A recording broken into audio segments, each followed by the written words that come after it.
exported both the most beautiful, enlightened aspects of our society and the darkest and most craven and depraved kind. Cuban means more than white, more than mulatto, and more than Negro.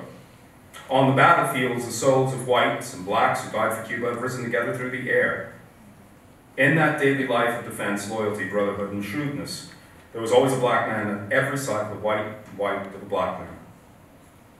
We can rather let us group the character of our citizens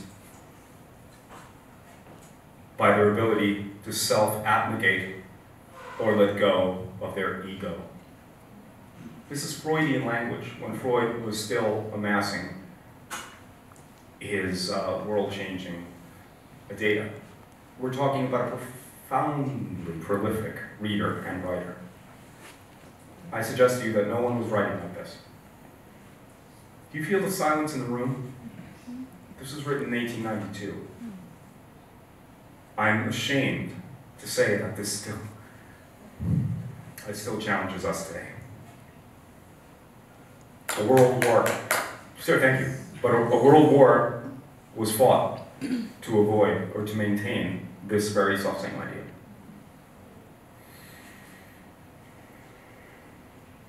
A month ago, over 1,500 American National Socialist Nazis were marching in Tennessee.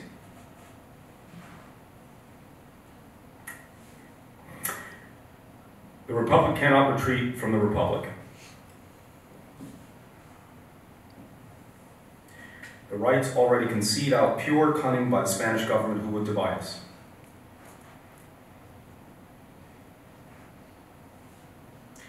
As for the rest, each individual will be free within the sacred confines of his home. Merit, the clear and continual manifestation of culture and the inexorable trade will end by uniting all men and women. There is much greatness in Cuba, and they are found in blacks and in whites. So that was his program. For him, not for me. No, please, I quote him. So he's, to me personally, he's been the uncle that would never leave, like that uncle that you invite to go to dinner and he never leaves, he just eats and eats and eats. You know, so I'll just, yeah, and he's been, you know, I had to decide if I was going to live on a hyphen Cuban, what does that mean? You know? And what's helped me, and I'll end with this, is that I'm not Cuban, I'm not American, I'm certainly not white, I'm not any, you know, I mean, I'm more than that. I like 18th century topography. I love belle opera. I love my wife. I love my daughter. You know, I like classic cars. You know, I like wood paneling. I have a big nose. Am I the race of the big nose? Am I the race of one eyebrow that grows longer on the left side than the right? I mean, where does this end? Where does it end? A brown paper bag? You know? It's just so patently absurd that for me, it physically hurts me every single day to watch the news. So, yeah. Oh, sorry. Thank you. I agree with that 100%. Yeah, it hurts to watch. That's why you got the scholarship. No, actually, I'm Denise. I'm a librarian here. Oh, okay. Thank you. I actually, in line with that, I think a lot about what our students are going through because it's kind of like an identity crisis. Like I'm so clearly, I'm Nicaraguense, soy Nicaraguense, and I'm proud of it, but I was born here. So it's that thing where people, whenever I go outside to conferences, I'm one of the few librarians of color. And so sometimes when I go outside the bubble that is Miami, it's difficult, and I'm wondering what would you say or what advice would you give to our students who are struggling when it comes to that identity where everyone in America seems to see you as one thing. And well, for one thing, don't borrow the racist terms. You're not of color. You're not Nicaragüense. ¿Cómo te llamas? ¿Usted? Denise. You're Denise. You know? And I know I'm coming across right. I'm black or I'm Hispanic when a cop will stop me.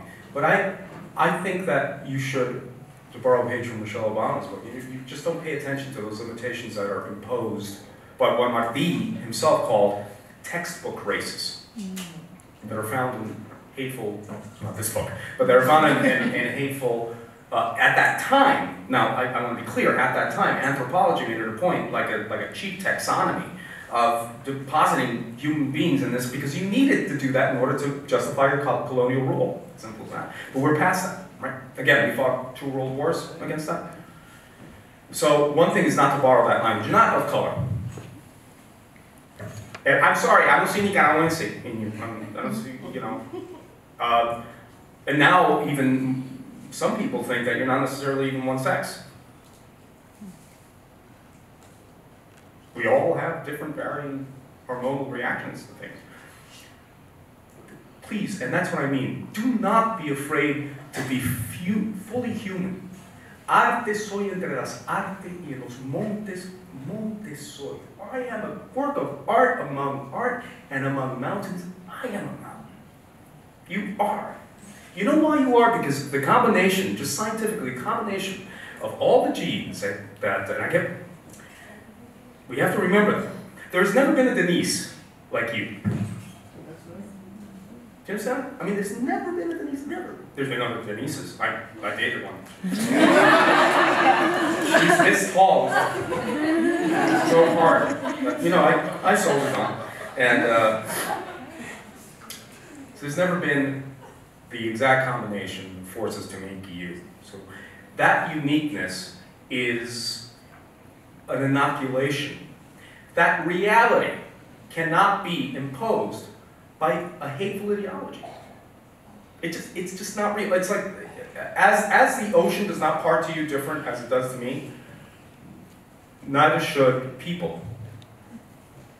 It's just reality. It really is. And this too shall pass. This too shall pass. You know why? Because we're going to die, and you go on.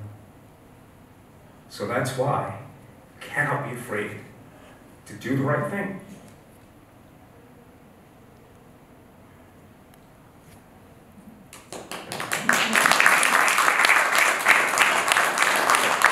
I promise myself I'm going to get worked up.